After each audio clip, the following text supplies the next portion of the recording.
വർഷം 1968. അമേരിക്കയിലെ കാലിഫോർണിയ. ഒരു കൊലയാളി ആളുകളെ കൊന്ന് ഒളിച്ചോടിയില്ല. പകരം അവൻ പോലീസിനും പത്രങ്ങൾക്കും കത്തുകൾ അയച്ചു.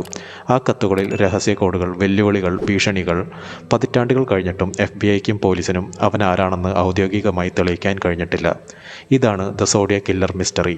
1968 ഡിസംബർ 20 കാലിഫോർണിയയിലെ ഒരു ശാന്തമായ സ്ഥലത്ത് ഒരു യുവദമ്പതികൾ കാർ പാർക്ക് ചെയ്ത് സംസാരിച്ചു കൊണ്ടിരിക്കുകയായിരുന്നു.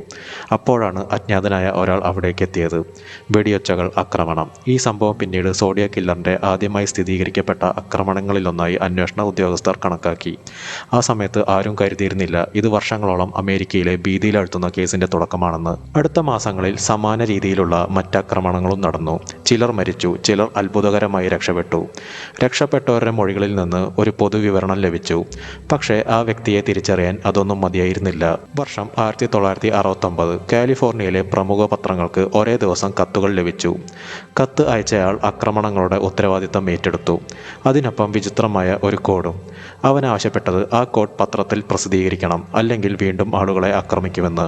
ഈ കോഡുകൾ സാധാരണ എഴുത്തല്ല, അക്ഷരങ്ങൾ, ചിഹ്നങ്ങൾ, വിചിത്ര രൂപങ്ങൾ. ലോകമെമ്പാടുമുള്ള ക്രിപ്റ്റോഗ്രഫി വിദഗ്ധർ അവ പൊളിക്കാൻ ശ്രമിച്ചു. ആദ്യത്തെ ഒരു സൈഫർ പിന്നീട് ഡീകോഡ് ചെയ്യാൻ സാധിച്ചു. എന്നാൽ മറ്റ് ചില കോഡുകൾ ഇന്നും പൂർണ്ണമായി മനസ്സിലായിട്ടില്ല. ഒരു കത്തിൽ അവൻ ആദ്യമായി സ്വയം വിളിച്ചു, "this is the Zodiac speaking." അതോടൊപ്പം ഒരു വൃത്തത്തിനുള്ളിൽ ക്രോസ് പോലെയുള്ള ഒരു ചിഹ്നവും. ആ ചിഹ്നം പിന്നീട് ഈ കേസിൻ്റെ പ്രധാന അടയാളമായി മാറി. വർഷങ്ങളോളം പോലീസും FBI-യും അന്വേഷണം നടത്തി. ആയിരക്കണക്കിന് സംശയിക്കപ്പെട്ടവരെ പരിശോധിച്ചു. കൈയെഴുത്ത്, വിരലടയാളങ്ങൾ, DNA തെളിവുകൾ, സാക്ഷിമൊഴികൾ എല്ലാം പരിശോധിച്ചു.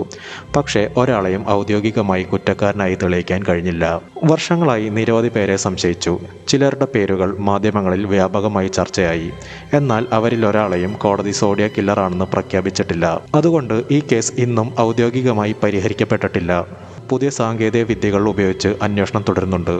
പഴയ തെളിവുകൾ വീണ്ടും പരിശോധിക്കുന്നു. ചില കോഡുകൾ ഡീകോഡ് ചെയ്യപ്പെട്ടിട്ടുണ്ടെങ്കിലും കേസിൻ്റെ ഏറ്റവും പ്രധാനപ്പെട്ട ചോദ്യം ഇന്നും അതാണ്: സോഡിയക് കില്ലർ ആരായിരുന്നു? രഹസ്യ കോഡുകൾ, വെല്ലുവിളി നിറഞ്ഞ കത്തുകൾ, വർഷങ്ങളായുള്ള അന്വേഷണം. എന്നിട്ടും സോഡിയക് കില്ലർ ആരാണെന്ന് ഇന്നും ഔദ്യോഗികമായി അറിയില്ല. ഈ കേസ് ഒരിക്കലെങ്കിലും പൂർണ്ണമായി പരിഹരിക്കപ്പെടുമോ? അല്ലെങ്കിൽ ഇത് ചരിത്രത്തിലെ ഏറ്റവും വലിയ അൺസോൾവ്ഡ് മിസ്റ്ററീസായി തുടരുമോ?